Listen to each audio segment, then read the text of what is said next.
जिसका नहीं था, ये हसन के कहने पे सितारे मिल रहे थे। मौला हसन गुजर रहे थे, आशिक इमाम हसन। इमाम ने एक खराबा, रात का अंधेरा, सामने दीवार, इसके हाथ में तीर कमान, आसमान को देख रहा है, तीर को देख रहा है, तीर को खींचा हुआ है और दीवार पे लगाना चाहिए, दीवारों को तीर लगा रहा है। इमाम हसन ने देखा, इसने तीर कमान में डाला और खींच के तीर को जब कमान से निकालना चाहता, मौला मैं गरीब हूं, मैं अमीर बन जाऊं, मैं करोड़पति बन जाऊं, इमाम ने पकड़े रखा यहां तक कि सितारे अलग हो गए। कि मौला हसन आप मेरे दोस्त हो या दुश्मन, मुझे करोड़पति बनने से आपने रोक लिया। इमाम ने कहा 100 साल बाद मिलते हैं। जी मौला मैंने इतना इंतजार किया, सालों इंतजार किया है, एक लम्हा था मौला मैं करोड़पति बन जाता। इमाम ने कहा तीरो कमान उठा, रोने लगा, मौला मैं गरीब हूं, क्या कर रहे हैं। इमाम ने कहा फिर तीरो कमान उठा। अब हम नाम तो नहीं ले रहे, हम बस इतना कह रहे हैं कि अली के दुश्मनों पे लानत, आप नाराज क्यों हो जाते हो। हम तो सिर्फ इतना कहते हैं कि सैयदा के कातिलों पे लानत, आप नाराज क्यों हो जाते हो। हम तो सिर्फ इतना कहते हैं कि हसन के दुश्मनों पे लानत, फिर आप नाराज क्यों हो जाते हो। कि आपकी नाराजगी बताती है कि दिल में कुछ है, जबान पे कुछ है, क्योंकि मोहब्बत एक एहसास बातिनी है, नफरत एक एहसास बातिनी है। उनको भी पता है कि आपके दिल में क्या है और आपको भी पता है कि उनके दिलों में क्या है। ये मुनाफिकत है कि बंदा जाहिर नहीं कर पाता कि मेरे दिल में क्या है। तभी फरमाया कि ये एहसास बातनी जो है, इस एहसास का पता जाहिर में चलता है। अब देखिए ये जो इजहार मोहब्बत है, इस इजहार करने के 2 तरीके हैं। एक मर्तबा आप अपने वालिद से बड़ा प्यार करते हो, आप अपने बेटे से बड़ा प्यार करते हो, शोहर जोजा से प्यार करता है। अब इस प्यार का एहसास का पता कैसे लगेगा। एक होता है फिजिकल पता, मसलन वालिद से बड़ा प्यार है, अब वालिद को कैसे पता चले कि बेटा मुझसे बड़ा प्यार करता है। 4 बेटे हैं, किस बेटे को मुझसे ज़्यादा प्यार है, तो उस बेटे के फिजिकल एहसास से पता लगेगा कि वो बाप से कितना प्यार करता है। मसलन बाप के हाथों को बोसा देता है, बाप थका हुआ है उसके टांगों को दबाता है, बाप को किसी चीज़ की ज़रूरत है डॉक्टर के पास ले जाता है, माँ का बड़ा ख्याल करता है। भाई भाई से प्यार करेगा तो कर्जमंद हो जाए उसकी मदद करेगा, तंगदस्त हो जाए उसकी मदद करेगा, बीमार हो जाए उसको अपने घर में लाएगा, उसकी तीमार दारी करेगा। अब वो माली मदद भी है, अब कुछ भी नहीं है, बंदा किसी के दिल के दर्द को निकालने के लिए 1 घंटा अपना दे देगा कि भाई जाके इससे बातें करूं ताकि इसका मन बहला रहे। तो फिजिकल मोहब्बत का पता ये चलता है कि कोई आपकी खिदमत करे, कोई आपकी माली मदद करे, कोई आपको गले से लगाए, कोई आपके पांवों को दबाए, कोई इजहार मोहब्बत में आपके हाथ का बोसा ले ले, तो पता लगता है कि बंदा आपसे कितनी मोहब्बत करता है। तो एक मोहब्बत का इजहार यह है कि बंदा जाहिरी इजहार करता है। दूसरा इजहार यह है कि बाप दुनिया से चला गया, माँ दुनिया से चली गई, अब माँ तो नहीं है जाके पांव दबाओ, अब बाप तो नहीं है जाके पांव दबाओ, अब वालिद तो नहीं है जाके उसके हाथों को बोसा दोगे, अब वो तो है नहीं कि उसकी जाके खिदमत करो और तीमारदारी करो। तो दूसरा तरीका यह है, बाप फिजिकल मौजूद नहीं है, अब बंदा मसलन उस इजहार मोहब्बत के लिए क्या करता है, हफ्ते में 1 बार वालिद की कब्र पे चला जाएगा, हफ्ते में 1 बार वालिद के लिए 2 रकत नमाज पढ़ लेगा, उसकी कज़ा नमाजों को बजा लाएगा, वालिद के लिए मजलिस तरहीम को रख देगा, मौलाना को चिट्ठी देगा वालिद के लिए फातिहा करवा दें। अब ये इसकी पाबंदी बताती है कि इसको बाप से बड़ा प्यार है, बाप की तरो तमीज कब्र बना देगा। अब लोग देखेंगे हर हफ्ता कब्र पे आने वाला, बाप की कब्र पे बैठने वाला, बाप के लिए फातिहा पढ़ने वाला, वालिद के लिए मजलिस करवाने वाला। अब ये फिजिकल कनेक्शन नहीं है, इसकी मोहब्बत बता रही है कि ये बाप से कैसे मोहब्बत करता है। तो अहले बैत के साथ भी ताल्लुक 2 तरह के बनते हैं। एक ताल्लुक फिजिकल बनता है, अगर अली मौजूद हो तो सलमान की तरह अली के हाथों का बोसा अदा कर देंगे, अगर अली मौजूद हो तो अली के घर की चौखट को झाड़ू जा कर देंगे, अगर अली मौजूद हो तो फिजा की तरह सैयदा की मदद करते हुए नजर आएंगे, अगर अली मौजूद हो तो कंबर की तरह अली के दर की नौकरी करते हुए नजर आएंगे, मी समेत तम्मार की तरह अली की खिदमत करते हुए नजर आएंगे। लेकिन सवाल यह है कि अगर अली मुझे नजर ना आए, आज भाई मैंने इजहार मोहब्बत करना है, कहां जाऊं मौला के पांव दबाने, कहां जाऊं अली के चेहरे का बोसा लेने, कहां जाऊं अली के सीने से अपना सीना लगाने, कहां जाऊं अली के कदमों में अपने सर को गिराने के लिए। अब मौला तो जाहिरन मेरे सामने नहीं है, तो दूसरा इजहार यह है, अनफिजिकल मोहब्बत का इजहार यह है कि मौला आप नहीं हो तो क्या हुआ, हर वो महफिल जहां आपका जिक्र होगा वहां बैठ के आपका जिक्र सुनूंगा।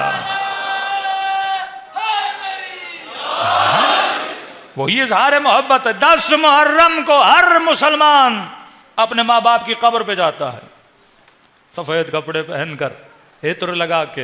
हाँ भाई माँ बाप की मोहब्बत है, हम माँ बाप की कब्रों पे जा रहे हैं। आपने देखा होगा 10 मुहर्रम को बड़ा रश होता है, टोलियों में जोक दर जोक कहाँ जाते हैं, माँ बाप की कब्रों की तरफ जाते हैं। भाई अब्बा की कब्र पे जा रहा हूँ, दादी की कब्र पे जा रहा हूँ, मरहूम भाई की कब्र पे जा रहा हूँ। और वहीं 10 मुहर्रम को कुछ सफ़ेद लिबास पहन के कब्रिस्तानों में जाते हैं और कुछ काला लिबास पहन के हुसैन हुसैन करते हुए जाते हैं। तेरा अमल बता रहा है कि तुझे किससे ज्यादा मोहब्बत है। अरे ये भी अपने बाप की कब्र पे जा सकता था, ये भी अपनी माँ की कब्र पे जा सकता था, लेकिन इसने 10 मुहर्रम जहरा के लाल को याद करना बेहतर समझा, इसने 10 मुहर्रम को हुसैन को याद करना बेहतर समझा, क्योंकि यही अमल बताता है कि मुझे अपनों से ज्यादा मोहब्बत है या हुसैन से ज्यादा मोहब्बत है। तो मोहब्बत के इजहार के 2 तरीके होते हैं, एक इजहार बातिनी है, एक इजहार ज़ाहिरी है। इजहार ज़ाहिरी फिजिकल कनेक्शन का नाम है और इजहार बातिनी है कि जहां पर जिक्र हो बंदा बैठ जाए, अपने घरों में मजलिसें करवाना, उनके गम में गिरिया करना, उनकी खुशियों में खुश होना, यह इजहार बातिन है। जिस तरह मुसलमान अगर मदीने नहीं जा सकता तो ईद मिलादुन नबी मनाता है, शिया करबला नहीं जा सकता तो जिक्र हुसैन मनाता है, गिरिया हुसैन मनाता है। अगर यह हुसैन की जरी तक नहीं जा सकता, यह नाम हुसैन को देख के आंसू बहा लेता है। अगर यह अब्बास के रोजे तक नहीं जा सकता तो यह अलम अब्बास को देखकर अपनी आस को पूरा कर लेता है। यह बिल्कुल इंसान के नेचुरल इफेक्ट है। अब देखिए, माँ का बच्चा जब नहीं होता ना तो माँ उसके कपड़ों को देख के रोती है। अब शेख साहब बोलें ये बिदअत है। भाई बच्चे से मोहब्बत है, बच्चा ना हो तो बच्चे के कपड़ों को देखकर कभी उसको सूंघ के उसकी खुशबू को भी माँ याद करके रोती है, कभी उसका झूला झुला के रोती है।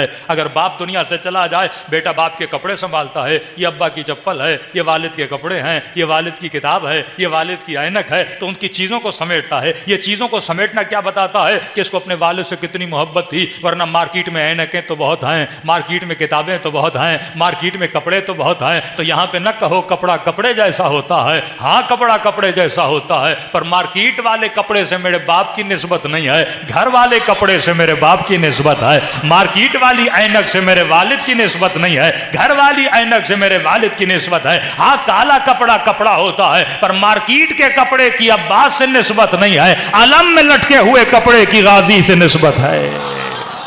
हाँ?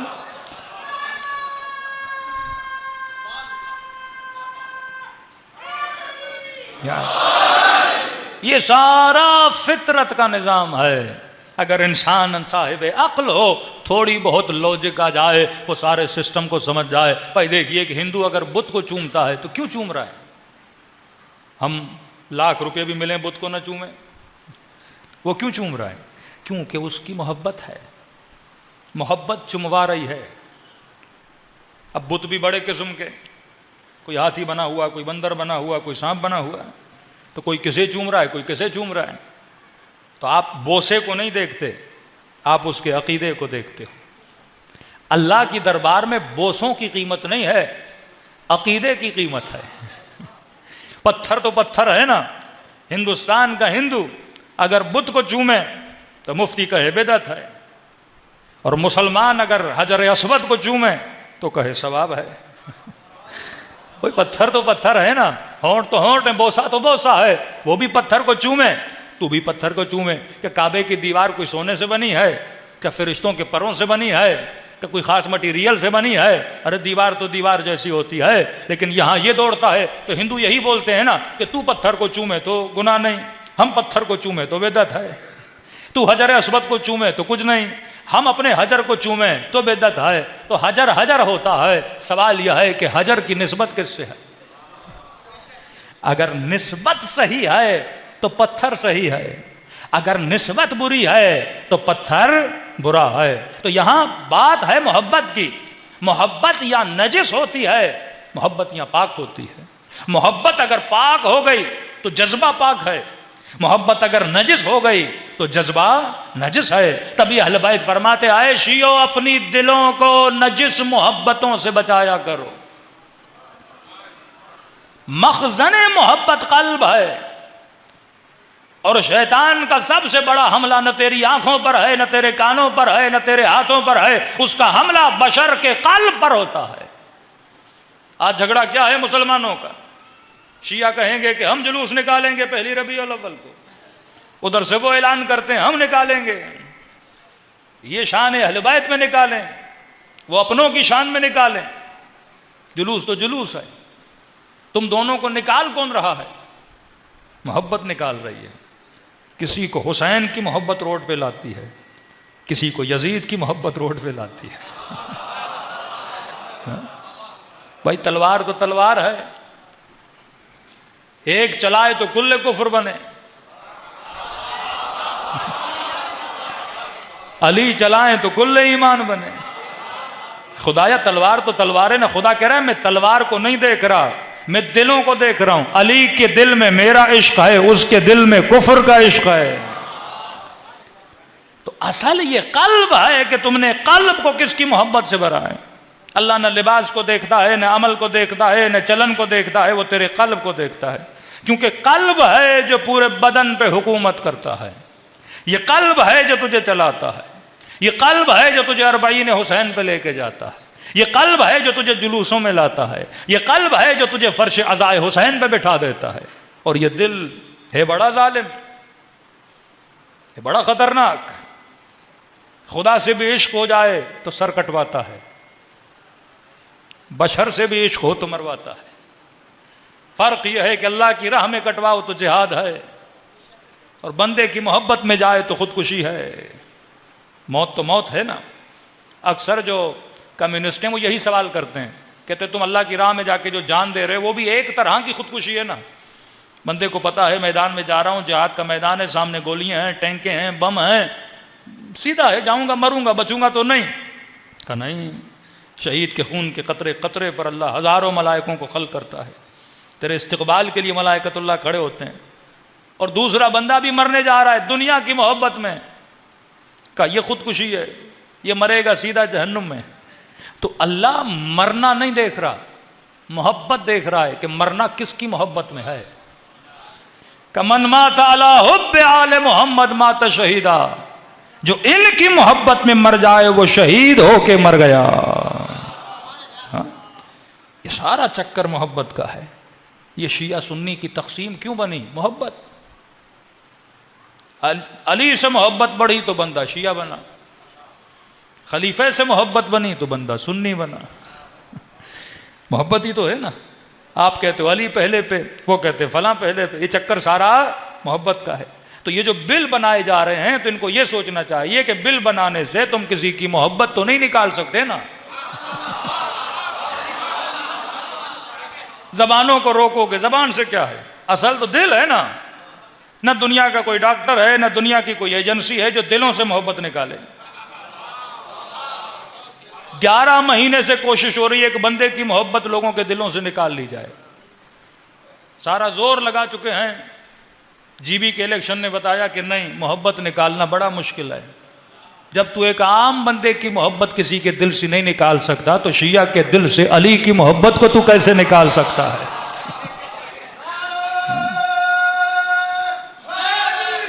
क्या?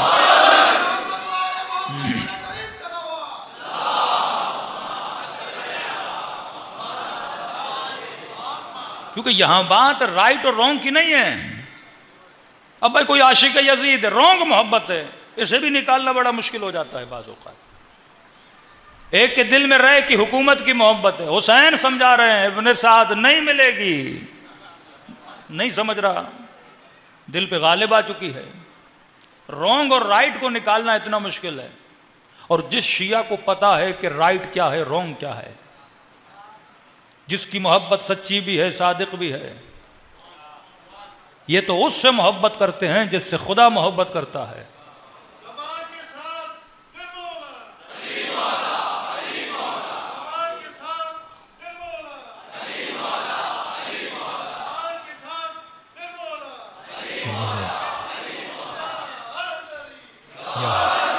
तो सच्ची मोहब्बत रासिख होती है। फिर आप कहोगे मौलाना फिर दोनों मोहब्बतों में फ़र्क क्या हुआ, बातिल की मोहब्बत और हक की मोहब्बत? हाँ, बातिल की मोहब्बत रासिख नहीं होती, शराब होती है। जिस तरह प्यासे को दूर से शराब नज़र आता है। खुदा ने इस बातिल की मोहब्बत की मिसाल जो अपनी किताब और कुरान में दी, गालिबन सूरह नूर में, इसे झाग बोला है खुदा ने। का बातिल क्या है? झाग। ख़वातीन कपड़े धोती हैं तो पानी होता है नीचे, ऊपर क्या होती है? झाग, झाग होती ज़्यादा है, पानी को छुपा लेती है, और जब निगाह झाग पे पड़ती है तो पानी नज़र नहीं आता। का बातिल का कमाल ही है कि वो अगर बैठता भी है ना तो हक पे, उसे बैठने के लिए भी कोई और जगह नहीं मिलती। बातिल अगर बैठता भी है तो कहाँ पर? हक पे। मतलब बैठता भी है तो उसकी सीट पे बैठता है जिसे बैठने का हक है। झाग कहाँ बैठती है? पानी पर। जिस तरह कराची वालों को अगर गुमराह करना भी हो तो बातिल लोगों को मेंबर पर ही बिठाया जाता है, उसके लिए कोई नई नहीं जाती। वो कहते इधर बैठाओगे तो लोगों को गुमराह कर सकेगा। तो झाग हमेशा पानी पे बैठती है, लेकिन खुदा कहता है झाग कब तक बैठेगी? झाग कब, अल्लाह खुद कहता है झाग कब तक बैठेगी? एक ना एक दिन झाग ने तो चले जाना है, लेकिन पानी तो कभी नहीं जाता। और जब झाग चली जाती है तो पानी खुद को जाहिर कर लेता है। कद दुनिया की झाग ने कितना भी मिंबरे रसूल पे बैठना है बैठे, एक दिन तो मेहदी ने तो आना है।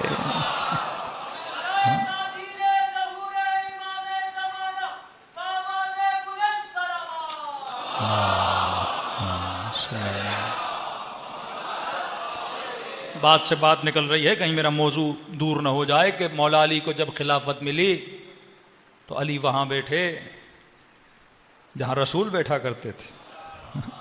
मिंबर तो मिंबर थे, नीचे चमगोइयाँ शुरू हो गईं कि क्योंकि पहले आए तो पहले जीने पे, दूसरे आए दूसरे जीने पे, तीसरे आए तीसरे जीने पे, और अली जाके चौथे जीने पे बैठे। तो सब ने कहा कि अली ने पहले का एहतराम नहीं किया, दूसरे का एहतराम नहीं किया, तीसरे का एहतराम नहीं किया, क्योंकि जो आते जाते थे वो उन जीनों का एहतराम करते जाते थे। और जब ये चहमगोइयाँ शुरू हुई तो उस वक्त मौला अली ने कहा कि मैं क्या आवाज़ें सुन रहा हूँ? फरमाया अली वहीं बैठा है जहाँ नबी बैठा करते थे। आज हक वहीं बैठा है जहाँ हक को क्या करना था? बैठना था। तो खुदा कहते हैं झाग अपनी जगह कहाँ बनाती है? पानी पे बनाती है, लेकिन झाग ने एक दिन चले जाना है। तो जो हकीकी मोहब्बत होती है वो क्या होती है? रासिख होती है, उसे आप कभी निकाल नहीं सकते।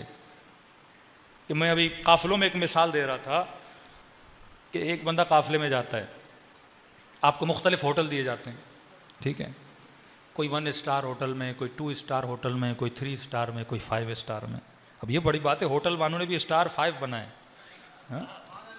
कोई 5 स्टार होटल में। अब जो पहले स्टार में है, जिसने 2 स्टार नहीं देखा वो पहले में खुश, जो 2 में है जिसने 3 नहीं देखा वो 2 में खुश, जो 3 में है जिसने 4 नहीं देखा वो 3 में खुश। लेकिन जिसने 4 देखा वो पलट के 3 स्टार में जाएगा, जिसने 3 देखा वो 2 में आएगा, जिसने 2 देखा वो 1 में आएगा। ये फितरत इंसान है। जब इंसान को आला मिलता है वो अदना की तरफ नहीं जाता, जब इंसान को बेहतर से बेहतर मिलता है वो कमतर की तरफ नहीं जाता। हमने अपने मिंबरों से अपने बच्चों को आला से आला मीज़ान दिया, आला से आला किरदार दिया, आला से आला शख्सियत दी। अब जिसे अली मिल गया वो नीचे देखेगा ही नहीं। तभी हमें कहीं पे भी न डरने की जरूरत है, न हम डरते हैं, न हमें खौफ है। हमने अपने बच्चे को अली देकर, अहले बैत देकर, आला मिसाले, आला अक़दार देकर इसे छोड़ दिया मुआशरे में। अब ये बच्चा ऑस्ट्रेलिया जाए, ये बच्चा कनाडा जाए, ये बच्चा कराची की किसी यूनिवर्सिटी में जाए, हाँ किसी अखलाकी एतबार से शायद गिरावट का शिकार हो जाए, वो एक तरबियती मसला है, लेकिन अकीदती एतबार से जैसे हमने अली जैसा इमाम दे दिया, अब हमें डरने की जरूरत नहीं है कि अगला बंदा इसे अली छुड़वा देगा, अगला बंदा इसे अली छीन लेगा। ये उनका भी कहना है कि जो एक मर्तबा शिया बन जाता है फिर वो शियत को छोड़ने के लिए तैयार नहीं होता। वो अपने बच्चों को डराते हैं, भरते हैं, शिया से न मिलना, शिया खटमल होते हैं, हाँ इनकी मजलिसों में न जाना। भाई क्यों, तुझे कौन सा खौफ है? कि नहीं नहीं, जो इनसे एक बार मिल जाए वो इन जैसा बन जाता है। मसला इन जैसे बनने का नहीं है, मसला लॉजिक का है। क्योंकि हमने बरमला अपने बच्चों को बोल भी दिया, सिखा भी दिया, इजाज़त भी दे दी कि मेरे लाल अगर कोई तुम्हें कल बोल भी दे कि अली को छोड़ दो, तुझे डरने की ज़रूरत नहीं है, तुम बरमला बोलना ठीक है, क़िबला आपके कहने पे मैं अली को छोड़ रहा हूँ, छोड़ने से कोई डर न रखना, बोलना ठीक है मैंने आज अली को छोड़ दिया, लेकिन उसे इतना कहना अली को छुड़वा तो रहे हो, लेकिन कोई ऐसा भी तो दो जो अली जैसा हो। एक सिंपल सी बात है, एक बंदा बोले आपका बच्चा ऐसे स्कूल में पढ़ रहा है, स्कूल से निकाल दो। अब ठीक है, अच्छा स्कूल तो बताओ, यहां से निकाल के कहां डालूं इस बच्चे को? उस स्कूल में जहां 80% बच्चे फेल होते हैं, उनके यहां भेजूं जिनको अपनी जन्नत की गारंटी नहीं। मैंने तो इसे अली दिया जो कसीम नारे वल जन्ना है, मैंने तो इसे हसन हुसैन दिए जो सैयदा शबाब अहले जन्नत हैं। हाँ? तो जब आप असली माल दो ना तो फिर बंदा नकल के पीछे नहीं जाता।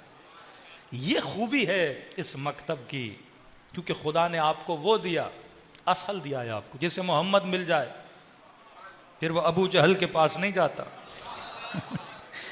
जिसे मोहम्मद मिल जाए फिर वो सामरी के पीछे नहीं जाता। हाँ, जो शिनास बंदा हो ना फिर वो हारून को नहीं छोड़ते, जो शिनास हो फिर वो रसूल को नहीं छोड़ता। तो असल जो मादन है वो आपका कल्ब है। दुश्मन जो अटैक करता है वो इंसान के कल्ब पे करता है। मजलिस इमाम हुसैन का काम है ततहीर कुलूब, दिलों की पाकीज़गी। दिल अगर पाक हो गया बंदे का बदन पाक है, दिल अगर पाक हो गया तो बंदे का अमल पाक है। देखो होता क्या है, इब्न साद के दिल को रे की हुकूमत ने भरा हुआ था, क्या बना? कातिले हुसैन बना। वक्त कम है, इमाम हसन एक जगह से गुजर रहे थे, क्या देखा? एक मौला का चाहने वाला। अब होता यह था कि मोहब्बत तो करते थे लोग इमाम हसन से। अब मैसम है, कंबर है, सलमान है, अबूजर है, मालिक है, शहर भरा हुआ था अकीदतमंदों का, मोहब्बत करने वालों का। आज भी यही, आपका भाई बोलता है भाई आपसे बड़ी मोहब्बत है, लेकिन कहीं ना कहीं पैसे का मामला आता है, डंडी मार देता है। होता है ना, कहता ऐसा नहीं कि उसे आपसे मोहब्बत नहीं, पैसे से ज़्यादा है, डंडी मार लेता है। मौलाना आपसे बड़ी अकीदत है। पहले तो लोग दूसरों को चूना लगाते थे, इस अरबईन में हमें चूना लग गया। हाँ? कि मौलाना भाई का मसला है, ज़ियारत पे जाना है, और उन्होंने मौलवी साहब को भी नहीं छोड़ा। अब मैंने कहा ये लोग चोरियां करके इमाम हुसैन की ज़ियारत पे जा रहे हैं, ये बंदा शिनास नहीं है। क्योंकि दिल में हुसैन की मोहब्बत है। ये नहीं कि नहीं, अगर नहीं होती इतना झूठ ना बोलता, चोरी ना करता, जा रहा है करबला, मोहब्बत हुसैन है, लेकिन फिर माल की मोहब्बत ज़्यादा हो गई है। ये टकराव होता है। मासूम फरमाते बस ये गिलास है कल्ब, अब फरमाते इसमें पाक पानी डाल, नजिस डालेगा वो पाक को भी क्या कर देगा? नजिस कर देगा। अगर हुसैन की मोहब्बत तुमने अपने दिल के गिलास में डाली है, इसमें शिमर की मोहब्बत को ना डाल। अगर हुसैन की मोहब्बत इस गिलास में डाली है, माल की मोहब्बत इसमें न डाल। अगर हुसैन की मोहब्बत डाली है, फिर शहवत की मोहब्बत इतनी नहीं होनी चाहिए। हाँ, वो सारी मोहब्बतें, माल हो, शहवत हो, शिकम हो, गाड़ी है, घर है, औलाद है, वो सारी मोहब्बतें इस साये की मोहब्बत में होनी चाहिए। ऐसा नहीं कि जनाब हुजूर को अपने बेटों से मोहब्बत नहीं थी पर अली से ज्यादा थी। ऐसा नहीं कि मैं समेत तम्मार को बदन से मोहब्बत नहीं थी पर अली से ज्यादा थी। तो कल्ब को पाक बना, तेरा अमल क्या हो जाएगा? पाक हो जाए। कल्ब मख्ज है। मौला हसन गुजर रहे थे, आशिक इमाम हसन। क्या देखा इमाम ने? एक खराबा, रात का अंधेरा, सामने दीवार, इसके हाथ में तीर कमान, आसमान को देख रहा है, तीर को देख रहा है, तीर को खींचा हुआ है और दीवार पे लगाना चाह रहा है।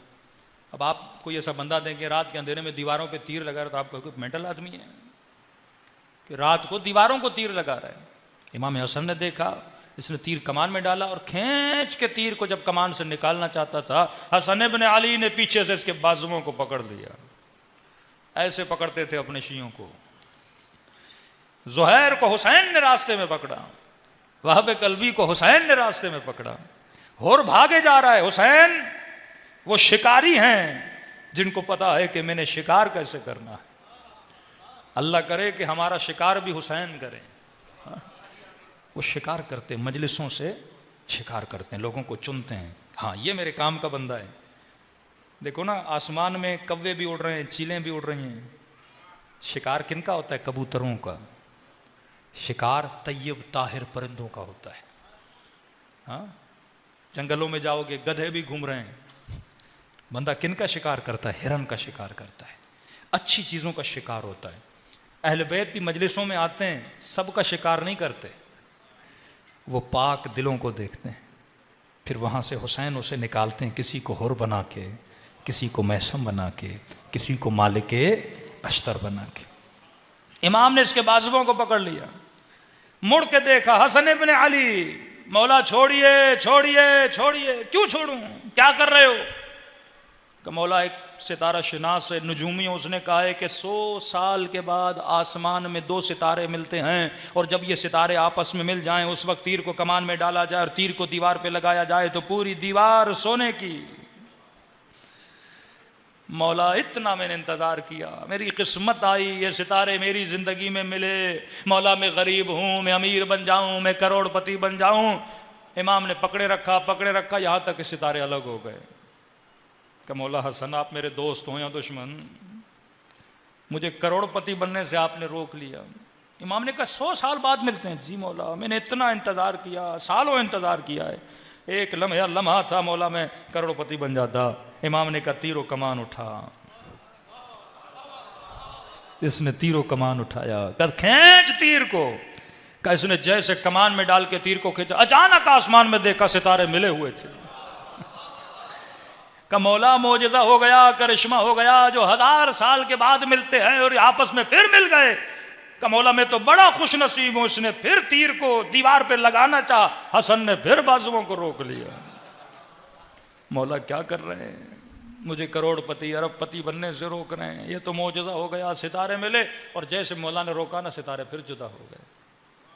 रोने लगा, मौला मैं गरीब हूं, क्या कर रहे हैं? इमाम ने कहा फिर तीरों कमान उठा, फिर कहा कि तीर को खींचना शुरू कर। अब जैसे खींचा फिर देखा सितारे मिल गए।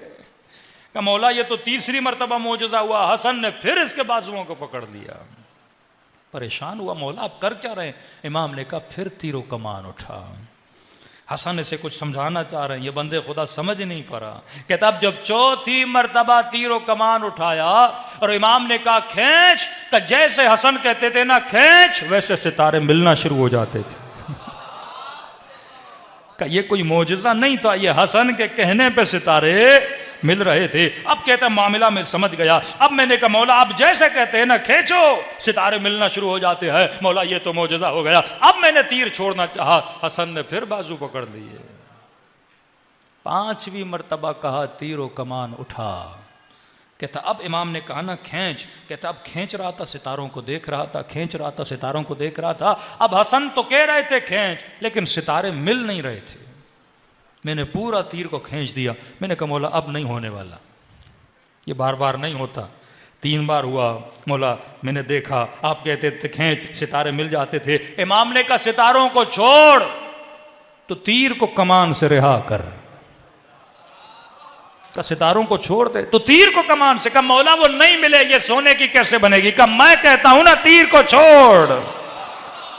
का जैसे तीर कमान से निकला और दीवार पे लगा, दीवार सोने की बन गई। का हम सोना बनाने के लिए सितारों के मोहताज नहीं है। का हम जब कहें कायनात को सोना बना दें। अल्लाहुम्मा सल्ली अला मुहम्मद। का मौला इतनी करामत है फिर भी ऐसी जिंदगी। कहा हम यहां सोना जमा करने के लिए थोड़ी आए हैं। जब आपकी दीद बदलेगी, जब आपके देखने का अंदाज बदलेगा, तब जिंदगी गुजारने का अंदाज बदलेगा। कहते मौलाना इमाम हुसैन की मारिफत, मारिफत भाई मारिफत कैसे आएगी? मारिफत तब आएगी जब दुनिया को हुसैन की आंखों से देखो।